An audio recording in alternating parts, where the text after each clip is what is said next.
Oser partager des vidéos intimes ou son intimité sur les réseaux sociaux ou sinon faire des vidéos ou appels vidéo avec des personnes inconnues peut s'avérer très grave et préjudiciable pour vous. En tout cas, il y a cette infraction appelée chantage à la webcam puisqu'il y a certains cyberdélinquants qui utilisent ces vidéos intimes de vous là pour vous faire des chantages après. Il y a également cette infraction liée à l'incitation à la haine. Donc sur les réseaux sociaux, on se rappelle encore de ce communiqué du procureur qui met en garde à ces personnes-là qui incitent à la haine, notamment dirigées vers des communautés données. Ce sont des thématiques que nous allons aborder aujourd'hui dans la rubrique Invité du jour avec nos amis de la BCLTC, la Brigade centrale de lutte contre la cybercriminalité. On va parler également donc de l'usurpation d'identité. On parlera aussi en passant donc de ces achats, ces fausses offres d'achat ou de vente en ligne liées notamment au fait. Avec le lieutenant Napouba Julien Legma aujourd'hui qui est notre invité du jour, on va parler de ces infractions et puis vous donner les tips et les conseils pour éviter de vous faire avoir sur les réseaux sociaux. Ça sera tout à l'heure. Mais avant ça, vous aurez l'information, c'est à travers la revue de presse et puis vous aurez bien sûr la rubrique à la découverte 2. C'est cette rubrique qui vous fait découvrir le Burkina Faso et cette semaine on s'installe à Ouagadougou pour vous faire découvrir le mémorial Thomas Sankara. Madame, messieurs, fidèles téléspectateurs de Bonjour le Faso, permettez-nous de vous partager notre sourire ce matin et de vous dire bonjour et bienvenue à ce nouveau numéro de l'émission Bonjour le Faso. Merci en tout cas d'être avec nous ce jeudi encore pour l'aventure du jour. C'est l'occasion pour nous également de saluer toute l'équipe technique derrière. Merci les gars, comme on le dit. Alors, nous partons pour commencer. La première rubrique, c'est à la découverte de...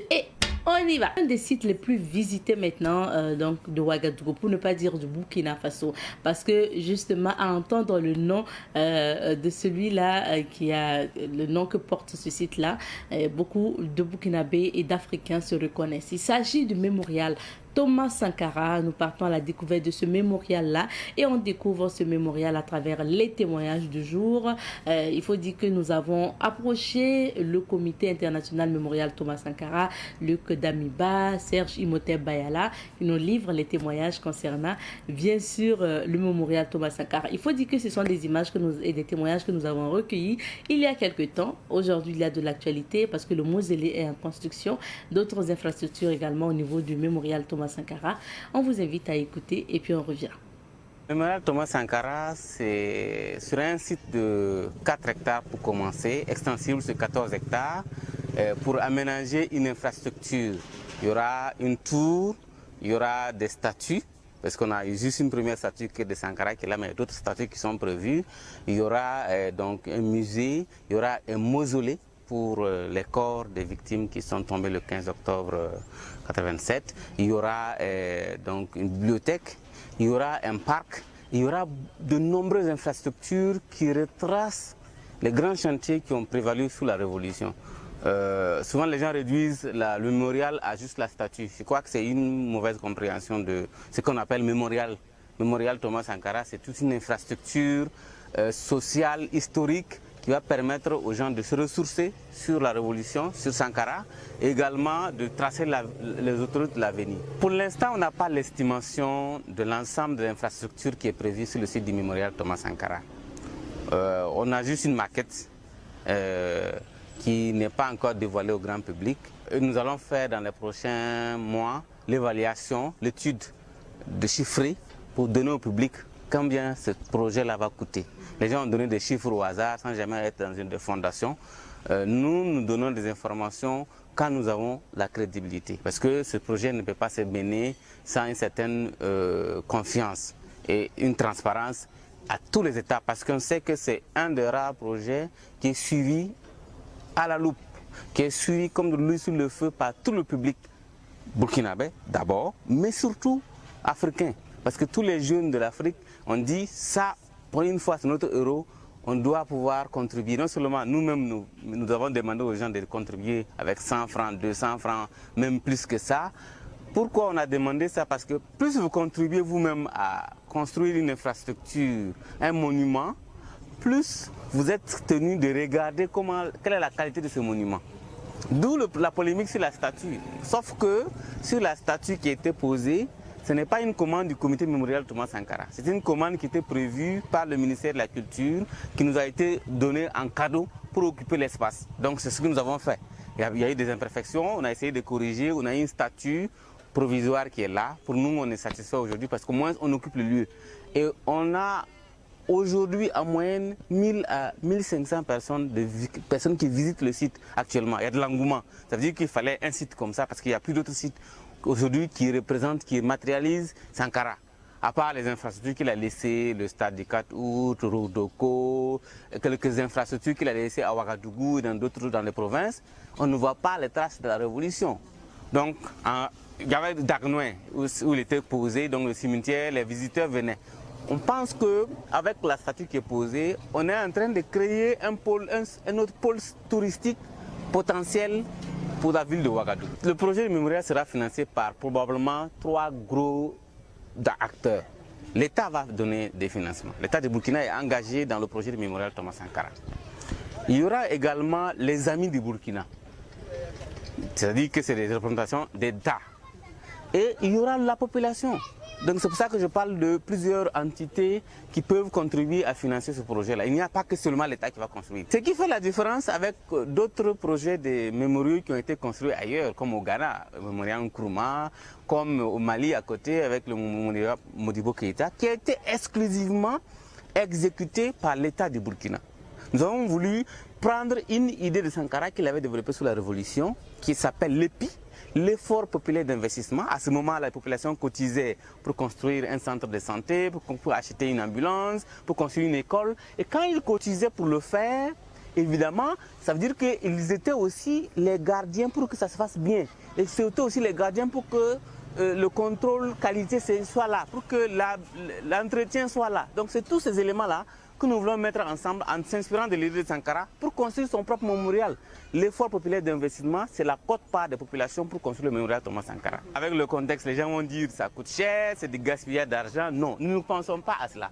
Nous pensons que plutôt ce projet mémorial va générer d'autres recettes pour aider d'autres secteurs à se développer. Le projet mémorial, quand il sera fini et qu'il y aura une fondation ou une structure de gestion des recettes de ce projet, ça va générer à construire des hôpitaux, ça va générer pour construire des écoles, ça va générer pour appuyer l'université qui est juste à côté en termes d'infrastructures.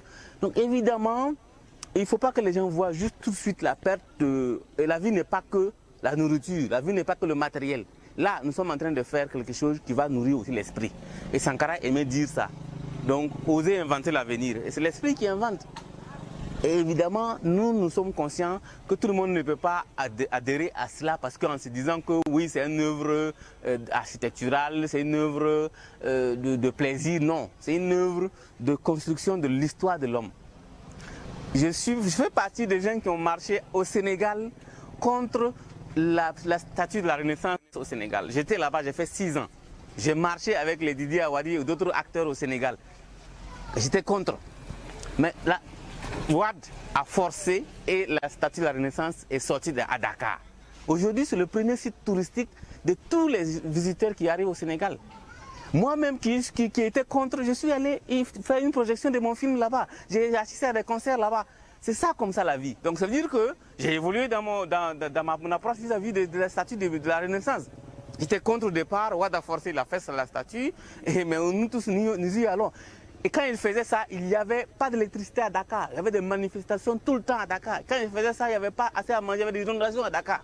Pour dire que ce n'est pas toujours opportun, mais pour ceux qui sont visionnaires, on force pour faire les choses parce que demain, ça va porter des fruits. Donc c'est sur cette logique-là que nous sommes et nous pensons que ça peut aller. Oui, il faut dire que cet espace est l'espace où sera recueillie l'œuvre architecturale du mémorial Thomas Sankara. Et donc, c'est un espace touristique, il faut dire, pour faire valoriser et vivifier la mémoire de Thomas Sankara. Et sur cet espace, nous avons déjà marqué le terrain en faisant en sorte que l'espace soit consacré totalement au mémorial Thomas Sankara par la statue qui a été érigée et inaugurée pour la 2e fois la semaine surpassée. Et donc là, le site est ouvert au public et tout le monde peut passer, visiter, prendre des photos. Et c'est surtout pour familiariser l'esprit des gens à la fréquentabilité du site et de cet espace que vous savez qu'il était très emprunté et très craint du grand public, mais aujourd'hui c'est un espace fréquentable et nous avons des gens de tous les horizons qui viennent depuis qu'il a été ouvert. Nous avons tous les publics, nous avons les personnes du 3e âge, nous avons des personnes jeunes comme moi de ma génération, nous avons les enfants, nous avons les familles, nous avons aussi des anecdotes très importantes où on se retrouve avec par exemple des familles, un ladji qui prend ces 3 femmes dans un tricycle qui vient et qui visite. On a des familles qui viennent avec toute leur famille habillées en t-shirt Thomas Sankara et qui viennent, qui prennent. Et nous avons fait 2 sondages la semaine dernière. Le premier sondage, c'était de vérifier la fréquentabilité du site en semaine pleine. Et nous avons en 3 heures, 2 fois 250 et 230 personnes qui le fréquentent dans un intervalle de 3 heures de temps. Quand nous faisons cette évaluation, nous l'avons faite lundi, nous l'avons faite mercredi, nous l'avons faite vendredi.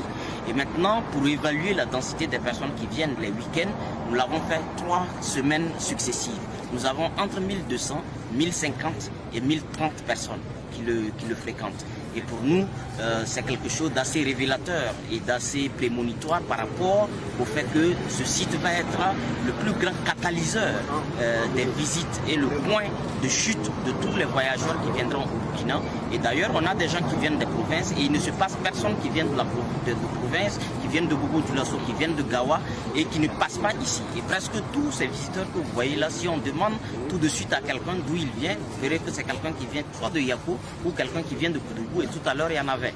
Et c'est aussi l'occasion pour nous et pour le comité international de dire que la statue n'est pas le mémorial, mais le mémorial c'est une œuvre architecturale plus importante dans laquelle la statue, de laquelle fait partie la statue qui ne constitue que 0,1% de l'importance de l'infrastructure qui est attendue parce qu'il s'agit d'une tour Sankara de 87 mètres, très géante, très imposante qui va bouleverser la configuration de la ville de Ouagadougou et c'est une tour qui va révolutionner tous les projets immobiliers parce que c'est le plus géant que le Burkina Faso va accueillir après son indépendance, sinon depuis son existence. Et l'Office international du tourisme a notifié au mémorial Thomas Sankara que c'est le site le plus imposant en termes d'ambition pour la sous-région et partant même de l'Afrique en termes de projet de mémorial. Nous débutons la revue de presse par le journal Le Quotidien. Et on peut lire à la une du journal Le Quotidien ce matin, engagement patriotique et participation citoyenne. Certains Burkinabés n'ont pas encore pris le train de la révolution en marche. Message du président du Faso. Au niveau donc, on peut lire également le compte rendu du Conseil des ministres au niveau du journal Le Quotidien. Docteur Roland Lamoussa Abga. Et point focal, rage au service de la surveillance épidémiologie et de la riposte. La rage est dangereuse car mortelle une fois déclarée. Sécurisation du territoire national. Près de 2000 policiers en fin de formation ont prêté serment. Nous passons à présent au quotidien d'État citoyen qui affiche à sa une ce matin Journée nationale d'engagement patriotique et de participation citoyenne. La révolution ne s'opère avec efficacité que dans l'ordre et la discipline. Message du capitaine Ibrahim Traoré, président du Faso. Une montée solennelle des couleurs pour lancer la 2e édition pour parler toujours des journées nationales d'engagement patriotique et de participation citoyenne. On lit toujours à la une de Citoyen ce matin, Transit au Burkina, une société d'État pour une maîtrise des produits stratégiques. Le Premier ministre aux agents des médias publics, vous êtes du bon côté de l'histoire. À présent, allons à Bobo-Dioulasso et on découvre la une de l'Express du Faso. Journée d'engagement patriotique et de participation citoyenne, la révolution ne s'opère avec efficacité que dans l'ordre et la discipline. Autant le dire, dans cette rubrique, on peut lire « Quand on aime son pays, on s'engage pour le défendre ». Komi Moami, la vente de terre oppose les 2 villages. Immersion d'élèves à la PAC de Bobo, les pensionnaires ont reçu leur dernier commandement. Conseil régional des Hauts-Bassins, le budget rectificatif 2025 estimé à plus d'1 milliard de francs CFA. Conseil des ministres, on peut lire cette décision, fin des APE, AME et COGES dans les écoles. Cite Sonature au secteur 31 de Bobo, le rapport de l'étude de marché sur la vente des parcelles validées. À présent, on découvre la une du journal Le Pays. Le Pays affiche à sa une ce matin le président du Faso, Ibrahim Traoré. La révolution ne s'opère avec efficacité que dans l'ordre et la discipline. Conseil des ministres, on peut lire sur ce sujet, création d'une société d'État face au transit et logistique. Gestion du foncier au Burkina, la Sonature au cœur d'une vaste affaire de corruption. Réforme dans le secteur de la justice, le SAMAB pour un dialogue inclusif et constructif. Révélation vague de chaleur des nuits inconfortables pour la période du 25 au 31 mars. Secteur de l'éducation, le conseil de l'école remplace les APE, les AME et les COGES. La Côte d'Ivoire, pour parler de Actu Sport, renonce à accueillir la CAN U20 à J-30. Toujours à la une du journal Le Pays ce matin, lutte contre le terrorisme au Burkina, le ministre des Affaires étrangères condamne l'utilisation de terminologie non conforme. Un match amical à la présidence du Faso pour manifester le soutien ferme des anciennes gloires du football africain au Burkina.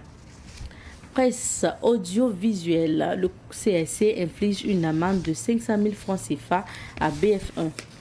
On passe à présent au journal Aujourd'hui au Faso et on peut lire à la une de ce journal Conseil des ministres, une société d'État de transit voit le jour. Deuxième JPPC, le message du président capitaine Ibrahim Traoré. Le Premier ministre invite les Burkinabés à la discipline. Dans News du jour, on peut lire médias excuses de BF1 et coût de semonce du CSC. Du matériel informatique pour les juridictions. Le ministre Edasso à la montée des couleurs en langue bissa et congrès du RHDP les 17 et 18 mai. Le général Al-Bourhan et ses FAS libèrent Khartoum au Soudan. Vers la défaite du général Emeti et fin du conflit, la question est posée à la page numéro 9 de Aujourd'hui au Faso. Et on continue avec les titres de ce journal. Accès aux soins des personnes vulnérables et en détention. L'association Lydie dote plusieurs structures sanitaires de produits et consommables médicaux d'une valeur de 60 millions de francs CFA. Promulgation de la charte au Niger, un quinquennat pour déconstruire et rebâtir avec le général d'armée Tchani. À présent, le doyen des quotidiens privés, l'Observateur Palga. L'Obs affiche ce matin journée d'engagement patriotique. Le capitaine Traoré veut de l'ordre et de la discipline. Projecteur Out of Lioness de Haruna Ouedraogo.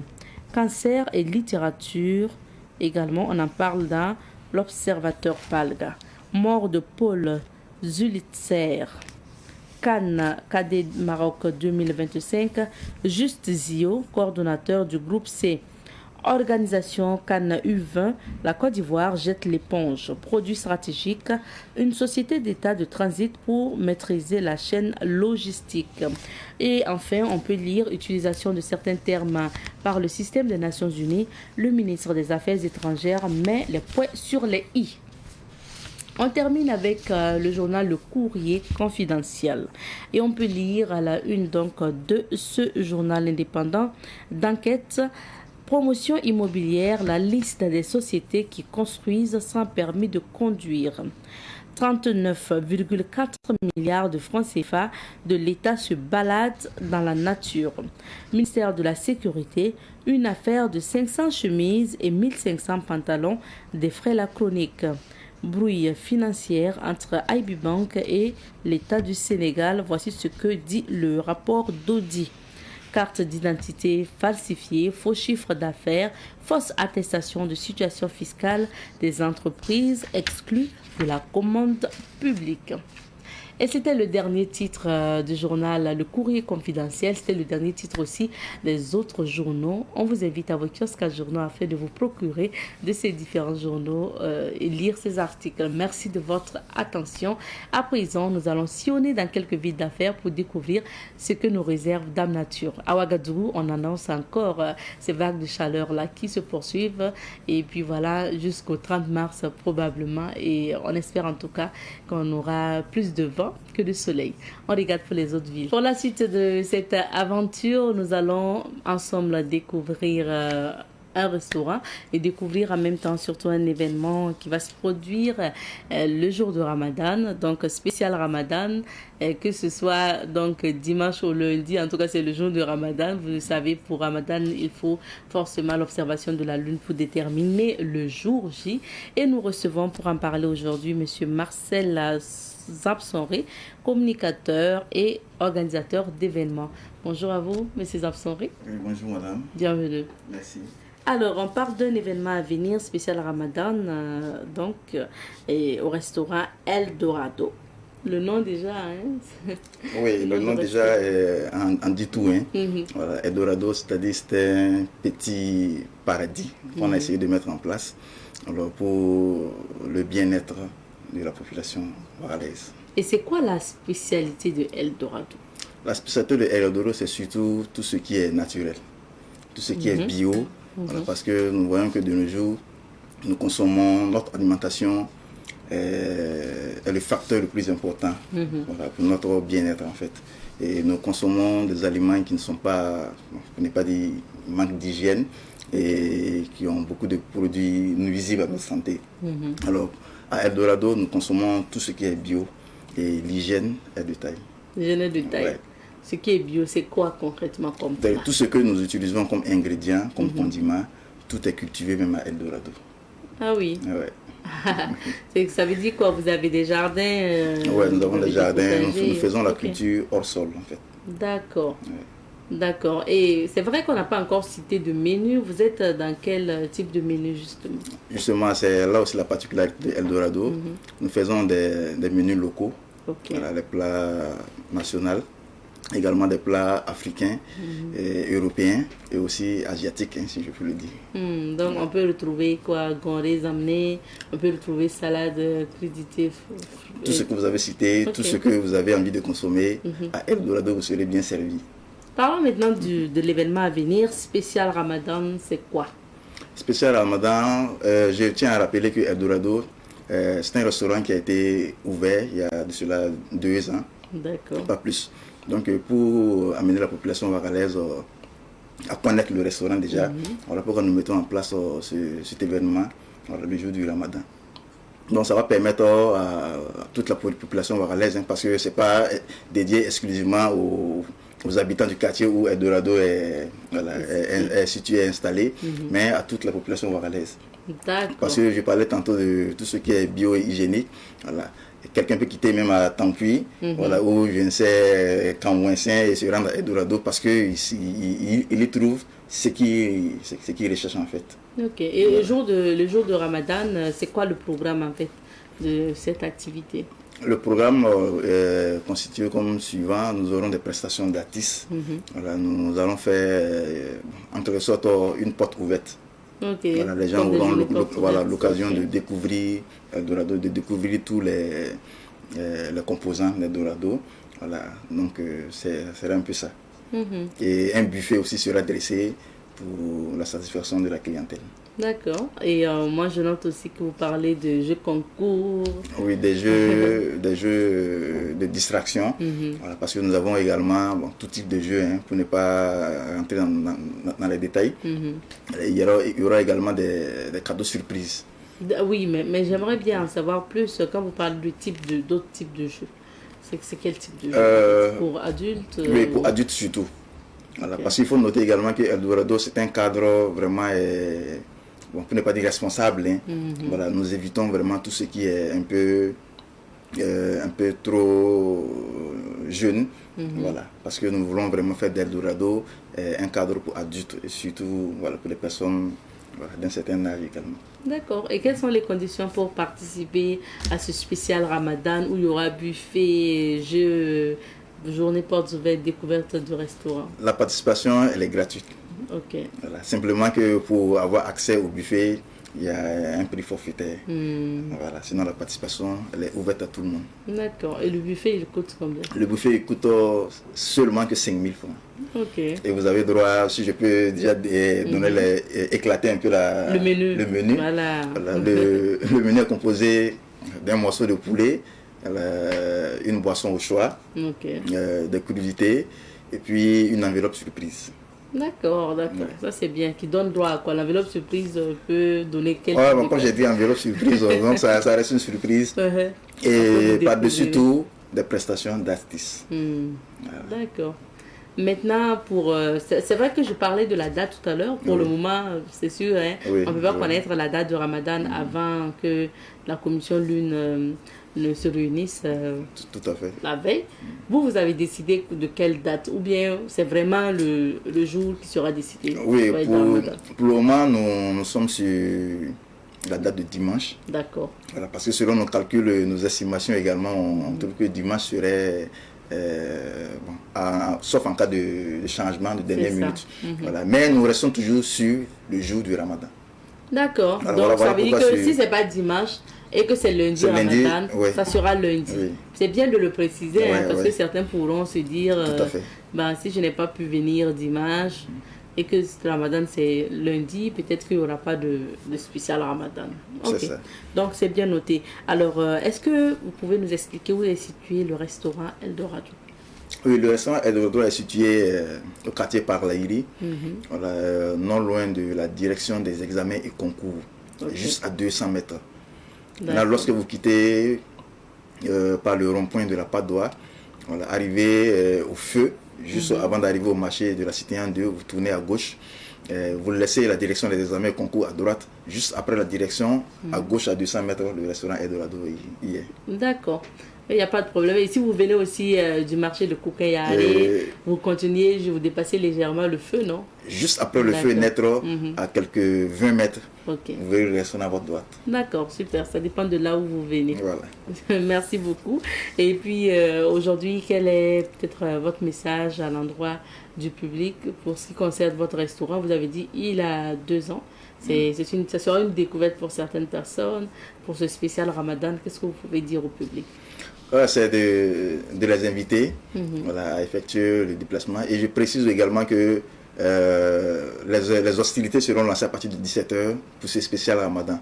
C'est à partir de 17h. Parce que nous avons essayé de permettre à tout le monde d'aller rendre visite aux différents membres de famille. Du moment que c'est un jour de fête. Il ne faudrait pas oublier cela également. Donc nous allons permettre à tout le monde d'aller rendre visite à tous les membres de leur famille avant de revenir à 17h pour qu'ensemble nous faisons la fête. D'accord. Donc pour revenir au message, c'est d'inviter toute la population ouagalaise à venir découvrir ce restaurant-là qui est vraiment un cadre paradisiaque, comme le dit son nom, Eldorado. Vous aurez des concerts live dans les prochains mois à venir. D'accord. Et vous l'avez dit, pour la particularité en ce qui concerne le menu, vous faites du bio, vous faites du sain, parce que vos produits viennent de vos jardins. Enfin, les légumes et autres. Tout à fait. D'accord. On a bien noté le message. Merci beaucoup d'être passé. Puis on se retrouvera le jour de Ramadan pour le spécial Ramadan. Et vous êtes exclusivement invité. D'accord. On a bien noté le message. On y sera. Merci beaucoup. Merci. Alors, nous allons marquer une petite pause, le temps d'installer d'autres invités. Nous recevons pour vous aujourd'hui le lieutenant Napokba Julien Legman, chef de la collaboration policière au niveau donc de la BCLCC. Bonjour à vous, lieutenant. Bonjour, Madame Nikema. Bonjour à l'ensemble des téléspectateurs. Merci à vous d'être ici sur ce plateau pour nous éclairer davantage sur des types d'infractions qui sont d'actualité et surtout pour donner les conseils appropriés aux téléspectateurs afin d'éviter de se faire avoir. Il faut rappeler que la brigade centrale de lutte contre la cybercriminalité existe et justement travaille, et c'est cette brigade là aussi qui vous accueille quand vous avez des soucis en lien avec la cybercriminalité. Lieutenant, c'est bien quand même toujours comme on a l'occasion aujourd'hui de rappeler les missions, les objectifs de la BCLCC. D'accord, merci Madame Nikiema. Alors, il faut noter que la Brigade centrale de lutte contre la cybercriminalité, c'est une structure spécialisée en matière d'enquête sur les infractions, voilà, en lien avec la cybercriminalité, avec une compétence qui est nationale. C'est vrai qu'elle est représentée pour le moment à Ouagadougou, mais elle a une compétence voilà, nationale. Alors cette brigade-là, sa création fait suite donc à plusieurs recommandations, aussi bien régionales que nationales, au regard donc de l'évolution croissante donc des infractions de cybercriminalité sur le cyberespace burkinabé. C'est dans ce sens qu'en 2020, voilà, le gouvernement a jugé qu'il était utile de créer donc cette brigade en vue de faire face donc à l'évolution donc de ces nouvelles infractions. Et il faut noter que essentiellement ces missions, c'est de lutter et de recevoir et de traiter donc les plaintes en provenance des personnes physiques ou morales, voilà, de droit public ou de droit privé. Également, nous assistons les autres services de police judiciaire, c'est-à-dire quand vous considérez la police nationale, la gendarmerie nationale, voilà, lors de leurs enquêtes à travers un appui technique, une assistance technique. Ce qui veut dire qu'ils peuvent avoir des dossiers qu'ils diligentent, mais en fait, cela nécessite une investigation voilà, numérique. Et c'est à ce niveau que nous intervenons en faisant donc l'investigation et en leur rapportant un rapport d'expertise sur lequel ils vont s'appuyer et continuer donc leurs enquêtes. Nous recevons et traitons également les soins transmis en provenance du parquet. Ce qui veut dire que le parquet peut nous instruire sur un dossier en lien avec la cybercriminalité pour que nous puissions effectivement investiguer dessus. Aussi, nous communiquons et nous informons la population sur le phénomène en vue donc de protéger donc nos populations des pratiques malveillantes donc des cyberdélinquants et nous contribuons également à l'achèvement des sources d'approvisionnement des terroristes en ressources de tout genre. Voilà, donc voici globalement voilà, les missions de la BCLCC qui est voilà, mixte. C'est-à-dire qu'il emploie du personnel gendarme et du personnel policier et organisé autour de 3 grandes divisions. On a une division qui est en charge des enquêtes. Nous avions une division de laboratoire de criminalistique numérique et de veille technologique. Et nous avions une division qui est donc en charge des statistiques, la communication et la collaboration policière. Notre texte a été revu, notre arrêté qui nous permet désormais d'implanter des antennes régionales.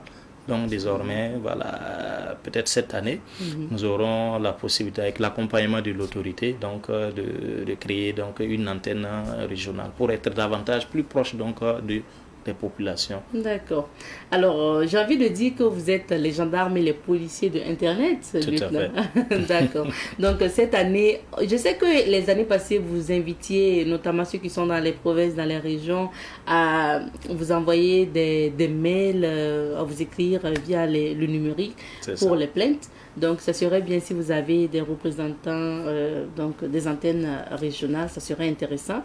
Et surtout, je sais que vous collaborez aussi avec des commissariats, des postes de gendarmerie de ces localités-là aussi pour certaines enquêtes. C'est ça. Effectivement, en fait, dans notre politique, vous allez voir que dans notre mission principale, la lutte contre la cybercriminalité, c'est une compétence préférentielle et non une compétence exclusive. Quand c'est une compétence exclusive, c'est-à-dire que ce n'est que la BCLCC qui peut connaître donc de ces infractions. Donc, nous avons préféré que ce soit préférentiel de sorte que également les autres services de police judiciaire puissent recevoir. Maintenant, nous pouvons rester le bras technique. Et dans notre politique également, nous avions entrepris de former voilà, les officiers de police judiciaire ainsi que les APG, voilà, pour que eux également, quand bien même ils sont dans les commissariats ou les brigades de gendarmerie, qu'ils puissent recevoir des cas en lien avec la cybercriminalité et avoir le minimum pour travailler déjà.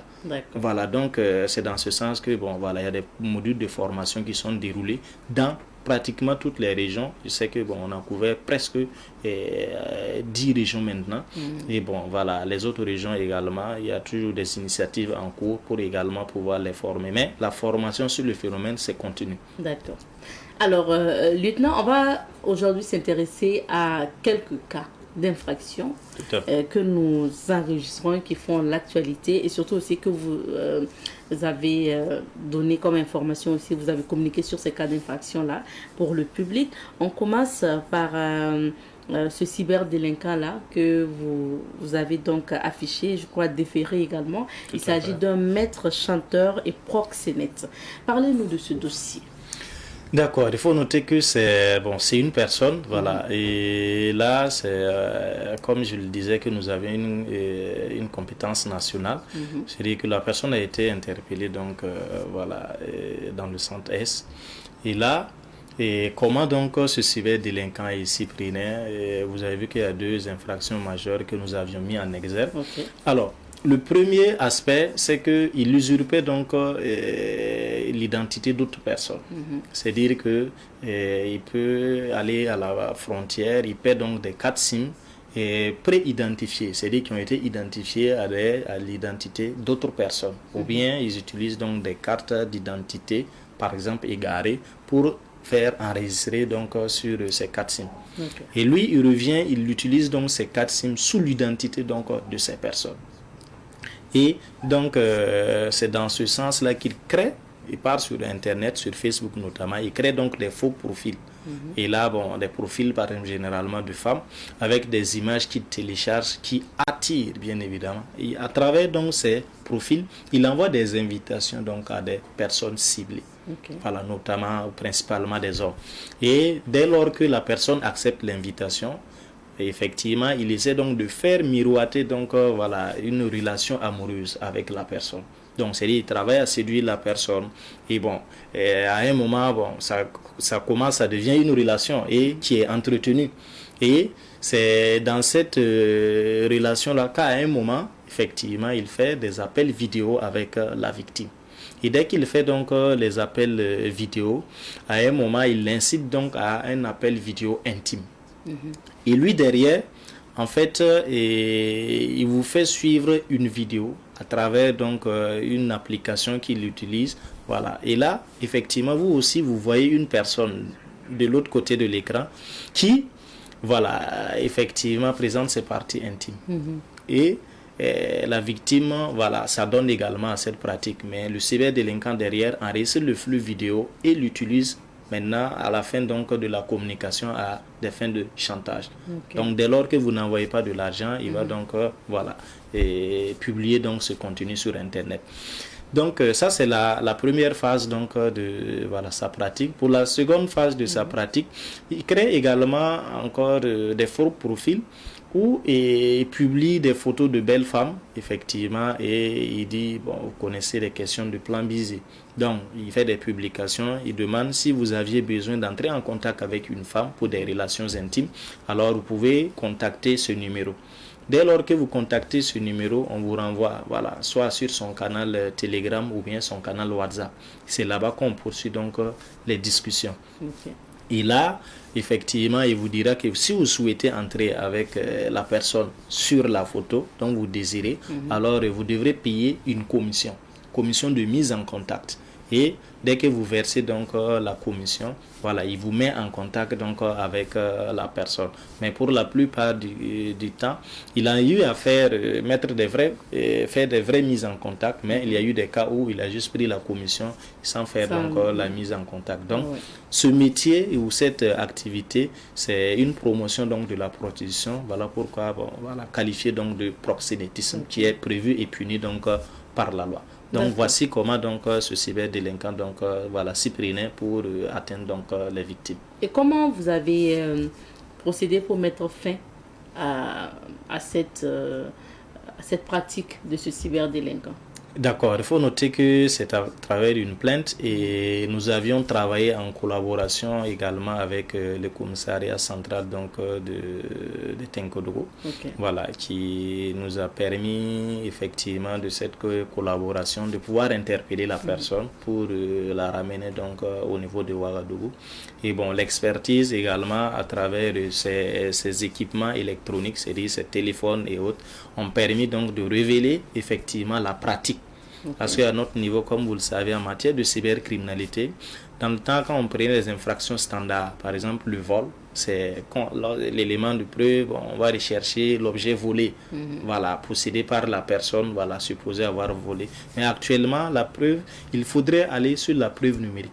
faut arriver à prouver qu'effectivement c'est la personne qui utilise, donc qui a créé ces comptes, qui les utilise et c'est utilisé à telle fin infractionnelle. Et donc l'expertise technique a corroboré donc avec les faits qui lui sont reprochés. C'est sur la base de cela que le dossier judiciaire a été monté et il a été déféré devant monsieur le procureur pour répondre donc de ces faits. C'est vrai qu'il va répondre là-bas, mais lieutenant, généralement pour ces types d'infractions, qu'est-ce qu'il risque?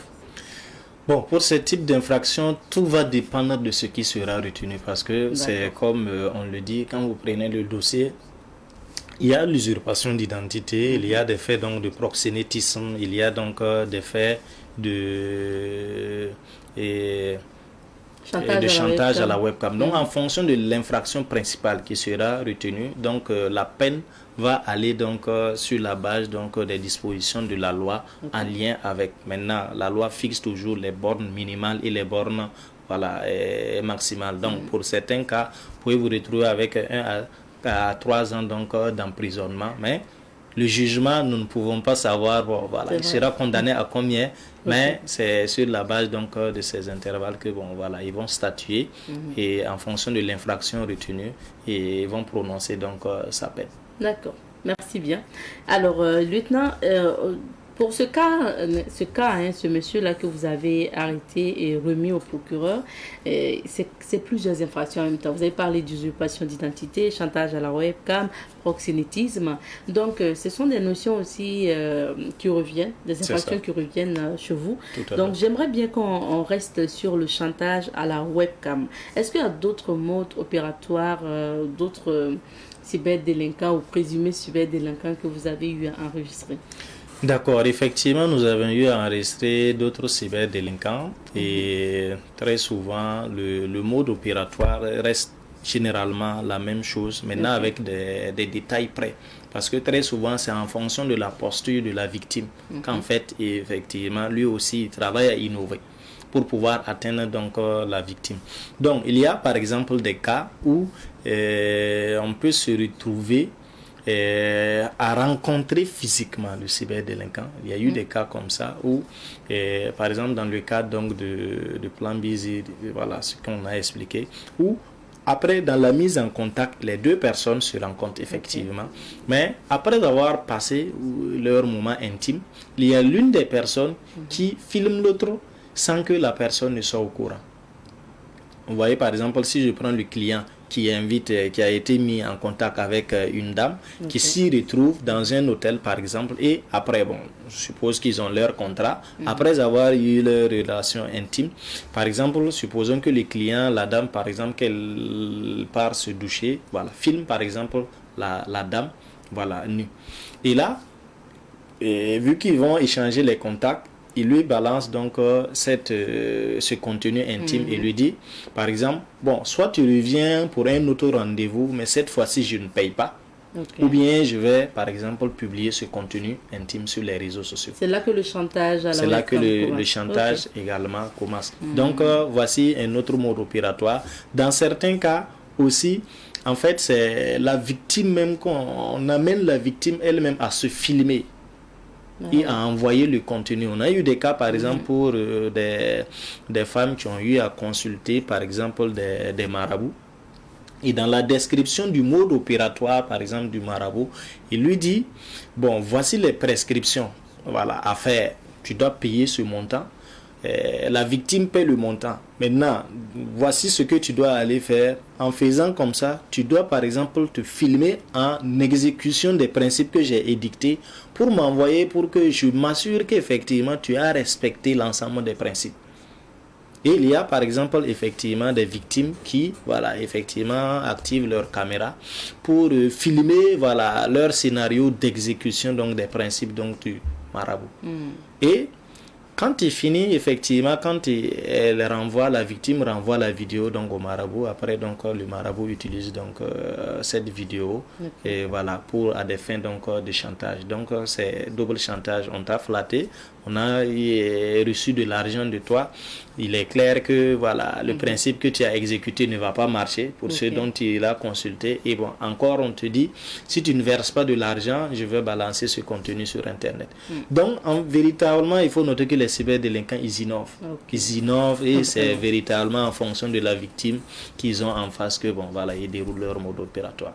Moi, ce que je me demande, lieutenant, quels sont les conseils que vous donnerez à ces téléspectateurs-là pour éviter surtout le chantage à la webcam? Ou sinon, si vous êtes victime de chantage à la webcam, quelle doit être la bonne réaction? D'accord. C'est deux questions. Donc, on passe d'abord à la bonne réaction et ensuite les conseils. D'accord. La réaction, c'est dire, en fait, nous qualifions, il y a l'avance chantage, il y a pendant le chantage et il y a après le chantage. Ok. Voilà. Avant le chantage, c'est dire, il faut faire très attention donc par rapport donc au contenu que nous envoyons donc à des personnes. C'est-à-dire que ce soit une personne que vous êtes en relation officielle ou non officielle. C'est-à-dire même entre copains copines, il y a des types de communes et voilà des contenus, il ne faut pas s'envoyer. Même entre femmes mariées, entre couples légaux.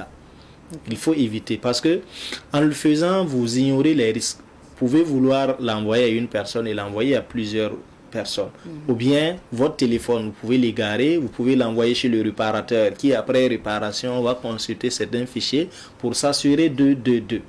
Et donc, vous courez effectivement ce risque que ce contenu donc, se retrouve dans d'autres mains.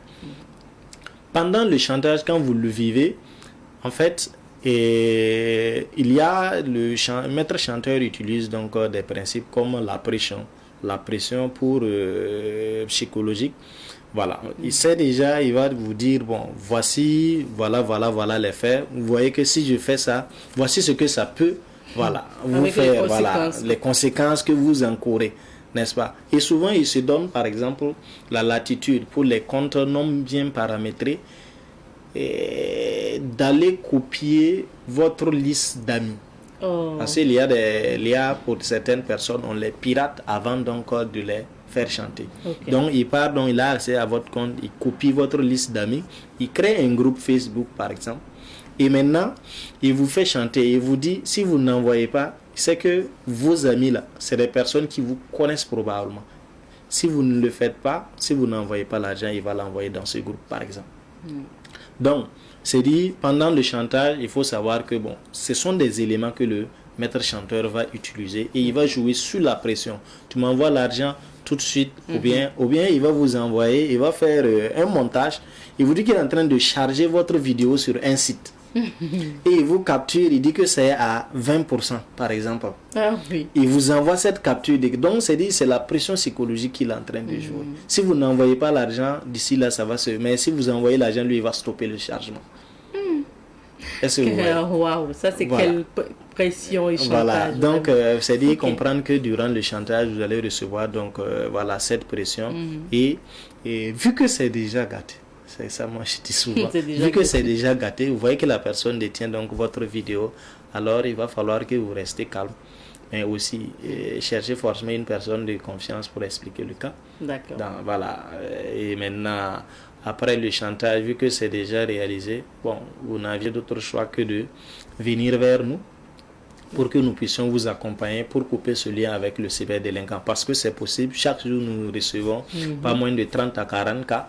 Donc nous, nous accompagnons. Donc si vous êtes victime de chantage, votre problème a une solution. D'accord. Donc ne vous dites pas que votre problème n'a pas de solution. Venez à la BCLCC et l'équipe en charge de l'assistance va vous accompagner pour réduire cette pression psychologique et également techniquement pouvoir mettre barrière donc à ce chantage. Parce qu'après c'est de l'argent que vous donnez et vous allez donner jusqu'à quand?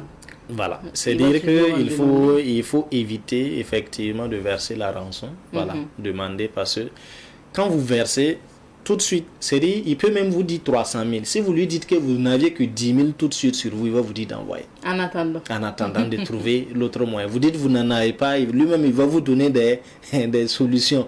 Il faut voir quelqu'un, il faut faire ci, il faut faire ça. Donc ne payez jamais la rançon lorsque quelqu'un détient donc des contenus intimes de vous. D'accord. Voilà, parce que la personne va toujours revenir. Quand bien même elle va vous dire non, bon, j'ai supprimé. Dès qu'elle est dans un besoin d'argent, elle va revenir pour vous dire, vous rappeler que je détiens votre vidéo et si vous ne payez pas, bon, le principe reste le même, il va balancer donc sur Internet. Donc, vaut mieux ne même pas commencer à payer. Tout à fait. D'accord, merci. On a noté les conseils aussi. Le lieutenant a dit, écoutez, ne pas s'envoyer des vidéos intimes, ne pas en procéder aussi dans le téléphone, c'est l'idéal. Donc, évitez tout simplement. Alors, lieutenant, on passe à un autre cas. Il s'agit donc des fausses ventes en ligne. On sait que la douane du Burkina a été victime aussi d'usurpation d'identité et puis de fausses offres ou de vente en ligne. On parle de vente aux enchères et tout. Vous pouvez nous expliquer ce cas également? D'accord, il faut noter que pour le cas donc des fausses ventes aux enchères, voilà, notamment avec usurpation d'identité donc de la douane du Burkina, il faut noter que les personnes ont véritablement travaillé dessus.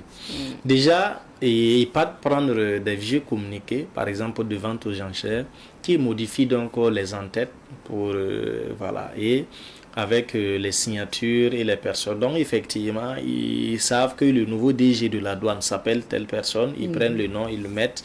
Bon, ils vont trouver sur Internet des anciens communiqués qu'il a eu à signer. Ils vont exporter, c'est-à-dire la signature qu'ils vont apposer. Donc, effectivement, vous verrez son nom, sa signature avec le cachet.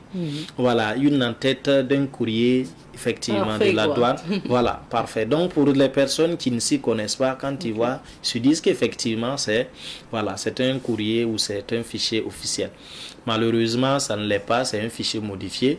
Et dans le contenu, ils prennent souvent des termes, par exemple de vente aux enchères, mais à l'intérieur, vous allez voir qu'ils vont vous demander de procéder à des prépaiements, par exemple, ou à des réservations, et ils vont vous donner un numéro de téléphone sur lequel vous devrez payer 100 000 francs pour vous faire enregistrer.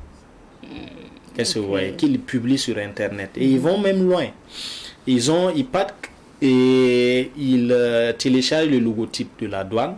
Ils créent une page à l'image donc de la page de la douane. Par exemple, la page de la douane va écrire par exemple douane du Burkina Faso. Et eux, ils vont par exemple ils vont créer une page qui a un nom presque similaire avec par exemple une lettre près qu'ils ajoutent ou bien ils créent direction générale de la douane. Et bon, pour ceux qui ne connaissent pas le réseau officiel, par exemple, de la douane a une page officielle qui est certifiée. Voilà. Ils ne savent pas qu'effectivement, ce n'est pas la page. Et ils publient ce contenu sur cette page-là. Et ils vont même loin, ils vont booster, c'est-à-dire pour atteindre plus de personnes. C'est-à-dire ils paient pour que le contenu-là atteigne plus de personnes. Est-ce que vous voyez? Nous avions eu donc à interpeller, nous avons déjà interpellé 2 groupes que nous avions déférés. Mais ils continuent d'innover. Cette fois-ci, ils sont passés à la vitesse supérieure en montant pratiquement un spot avec des images donc de sièges donc de la douane, avec des séances de vente aux enchères qu'ils ont trouvé des photos sur Internet qu'ils ont utilisées. Ils ont même fait porter la voix à un des médias. Une journaliste d'un média officiel, et avec de l'intelligence artificielle. Effectivement, on voit la journaliste en train d'annoncer la vente qui est prévue donc et organisée par la douane. Est-ce que vous voyez? Et là, bon, pour un citoyen lambda qui voit cela au journal, effectivement, c'est un journaliste, c'est lors du 20h par exemple, ou bien que c'est en train de se passer. Bon, lui, il ne sait pas que ce n'est pas vrai. C'est un montage. Vous voyez à quel point l'intelligence artificielle peut être dangereuse. Tout à fait. Ce qu'on appelle les deepfakes. Et là, bon, ils reprennent ce contenu et ils vont sur leur page qu'ils publient et ils boostent. Est-ce que vous voyez, pour atteindre plus de personnes, et ils ont assez d'abonnés. Donc nous avions fait supprimer pas moins de 6 pages, par exemple, usurpant par exemple l'identité de la douane. Est-ce que vous voyez? Donc voici un peu comment donc ces cyber délinquants c'est quoi ils proposent comme vente aux enchères, en fait? C'est quoi ils mettent C'est un ensemble d'équipements, principalement des véhicules à 4 roues. Et là, vous devrez payer par exemple 100 000 francs pour vous faire enregistrer. Et il vous rassure que quand vous payez les 100 000 francs, vous avez déjà droit à un véhicule que vous allez pouvoir payer. Parce que vous voyez, lors des ventes aux enchères, vous pouvez participer et ne pas repartir avec un engin. Mais là, il vous rassure que dès que vous avez payé les 100 000, vous aurez, c'est garanti pour vous. Ok. Voilà. Alors et que là, la procédure normale, la douane ne le fait pas ainsi. Voilà, ne le fait pas ainsi. Et là, bon, ils listent les véhicules avec des prix qui sont relativement très bas. Est-ce que vous voyez des véhicules de qualité? Quand tu lis la description et tu lis le prix, vraiment, tu es tenté donc de participer. Voilà, à cette fausse vente aux enchères, mais qui malheureusement fait énormément donc de victimes. Mais au-delà, ce n'est pratiquement pas la seule activité qu'ils font. Actuellement, il y a même un communiqué qui circule, usurpant encore le nom d'une nouvelle banque de la place. Bon, il y en a même plusieurs. Voilà, on ne va pas trop citer leur nom ici. Mais déjà, voilà, on n'a pas moins de 2 comme ça qui circulent et qui dit que il y a des questions d'investissement et on appose souvent au ministère pour des investissements en ligne. Vous voyez comment des gens peuvent usurper. Voilà, ils font un communiqué du ministère, par exemple, en charge des finances. Et voilà, ils disent que c'est le ministère qui organise en collaboration avec telle banque et que voilà, voici le processus d'investissement et vous devrez payer sur tel ou tel autre numéro ou de prendre contact avec eux sur tel numéro pour la suite donc du processus. Donc vous voyez, c'est un phénomène qui devient de plus en plus important et nous nous activons également pour réduire donc les effets donc de ces pratiques malveillantes. C'est ça, c'est important de le faire. Et lieutenant, on retient surtout ce conseil que vous avez l'habitude de donner. Tant que vous avez la possibilité de vous déplacer physiquement au niveau du service, de l'institution financière et autres pour vous renseigner, c'est plus simple. Tout à fait. Allez-y vous renseigner. On va terminer par la dernière infraction, ce qui concerne maintenant le communiqué du procureur. On a vu, il s'agit de ces messages haineux sur les réseaux sociaux ou incitation à la haine ou à la violence. Le communiqué a mis en garde en tout cas ces auteurs de ces messages. Tout à fait. Effectivement, le procureur donc, a eu à faire un communiqué parce que sur la toile, on avait constaté une certaine recrudescence donc, de messages, d'appel à la violence, des discours de haine, qui appelaient pratiquement à exterminer une communauté parce que tout simplement, elle a été indexée comme la source des problèmes de sécurité pour le Burkina Faso et inviter effectivement les gens à s'en prendre donc aux membres donc, de cette communauté. Donc il faut noter que ce sont des faits très graves, été punis par la loi, le procureur a bien mentionné, les articles en lien avec ces pratiques malveillantes. Donc c'est pour dire que lorsque vous vous retrouvez sur Internet et que vous faites des messages d'appel par exemple à la violence. Déjà le simple fait d'appeler à la violence, de s'en prendre à quelqu'un, c'est-à-dire à la commission d'un crime, c'est puni. Et même si par exemple après votre communiqué, personne n'a effectivement exercer de la violence vers le groupe ou la personne dont vous aviez cité dans votre publication, c'est puni. Le fait d'avoir dit. Le simple fait de l'avoir dit est puni. D'accord. Maintenant, le fait devient grave lorsque effectivement des personnes ou des groupes de personnes ont eu effectivement sur la base de votre invite à poser des actes de violence. Si ces personnes ont effectivement exercé de la violence, c'est-à-dire les dispositions de la loi s'alourdissent, c'est-à-dire que les peines prévues s'alourdissent. Quand vous avez vu avec le communiqué, on visait donc 6 mois à 3 ans d'emprisonnement, mais lorsque effectivement les faits sont commis, c'est-à-dire on passe de 1 an à 5 ans. Donc, c'est dire les faits, la punition également devient plus lourde parce que vous avez créé assez donc, de problèmes.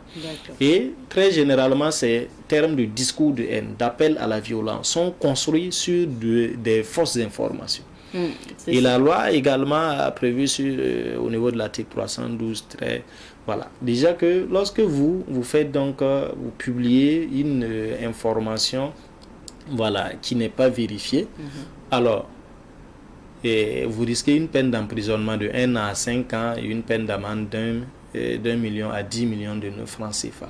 Lorsqu'effectivement, voilà, vous publiez ce type d'informations, soit disant que, bon, voilà, il y a un fait qui va se passer, ou bien, voilà, ou qui s'est passé, alors que c'est faux. Les fake news. Voilà, donc on appelle communément les fake news. Voilà, au niveau donc du code pénal, on dit, voilà, fausse information pour prendre tout cet ensemble-là en compte. Et les personnes sont invitées à éviter donc de liker ce type de contenu, parce que quand vous likez, effectivement, vous dites que vous aimez. Comment vous pouvez aimer quand on appelle à la violence? Voilà, donc il faut faire très attention. Quand vous venez commenter, par exemple, pour cette personne qui a dit qu'effectivement cette communauté est à la base donc des problèmes sécuritaires de Burkina, et que vous venez par exemple vous dites effectivement j'en connais un qui, ou bien c'est-à-dire vous avez commenté dans le but de soutenir, et que vous dites effectivement on doit en finir avec, ce n'est pas toléré. Donc c'est-à-dire vous aviez commenté dans le but de soutenir, et dans ces cas effectivement votre responsabilité pénale pourrait être retenue. Même ceux qui partagent, on les déconseille fortement, parce que plus vous partagez, plus vous donnez de la visibilité donc à ces contenus, et de permettre donc d'atteindre plus de personnes. Donc il faut éviter donc de partager ces types de contenus, parce que dans beaucoup de cas vous pouvez vous retrouver à répondre de certains faits. D'accord. Voilà, donc c'est la même chose pour les personnes qui sont dans des groupes, je profite en même temps de le dire, qui sont administrateurs de groupes où on publie ce type de contenu et qui ne se donnent pas l'obligation de modérer. S'ils laissent effectivement ce type de contenu prospérer donc dans les groupes concernés dont ils doivent administrer, alors dans certains cas vous pouvez vous retrouver donc à répondre. Voilà, parce que c'est également de votre rôle donc de modérer. Je pense que récemment le CSC a fait donc une sortie, et ça concernait les médias où il y avait l'obligation de modération, par exemple des commentaires sur les plateformes numériques. Mais même au niveau personnel, déjà il faut noter que c'est de la responsabilité des administrateurs de travailler à ce que dans leur groupe il n'y ait pas des messages en lien avec des discours de haine, d'appel à la violence qui prospèrent, et qu'ils ne se donnent pas d'obligation donc de les supprimer, parce que les plateformes comme on peut permettent. supprimer, bloquer donc des internautes, on a la possibilité de le faire sur Internet. Merci lieutenant, notre temps est terminé. Comme quoi on a noté que Internet n'est pas un espace de non-droit, comme vous l'avez dit. La loi sévit également là-bas, et la BCLCC, c'est vrai, les gendarmes et les policiers de Internet, mais c'est eux là également qui vous assistent quand vous avez des difficultés en lien avec donc notamment des cyberdélinquants qui vous dérangent. Et la BCLCC est située dorénavant à Koulba. Voilà, effectivement, nous sommes à Koulba. Non loin des arbres d'Aga. Non loin des arbres d'Aga. Et bon, vous avez toujours nos contacts qui s'affichent à l'écran. Voilà, nous notons aussi que pour les cas que vous rencontrez, vous pouvez effectivement aussi nous les envoyer sur notre plateforme de signalement qui est désormais en ligne, à travers alerte.bclcc.gov.bf. Voilà, vous pouvez aussi trouver l'application Alerte BCLCC sur Play Store si vous utilisez et d'autres marques de téléphone, vous pouvez les trouver sur leur site donc de téléchargement. Merci beaucoup lieutenant. On parlera certainement un autre jour de Alerte BCLCC. Tout à fait. On va s'arrêter ici pour l'entretien d'aujourd'hui.